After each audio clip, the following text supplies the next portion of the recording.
یمنی حوثیوں نے ایک بار پھر ایران اور حزب اللہ کے اشتراک سے تل اویو میں بن گوریون ایئرپورٹ پر میزائلوں کی برسات کا دعویٰ کر دیا۔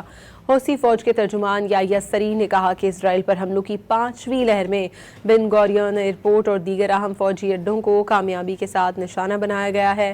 حملے میں کلسٹر بیلسٹک میزائل اور متعدد ڈرونز استعمال کیے گئے۔ یمنی حوثیوں نے ایک بار پھر ایران اور حزب اللہ کے اشتراک سے تل اویو میں بن گوریون ایئرپورٹ پر میزائلوں کی برسات کا دعویٰ کر دیا۔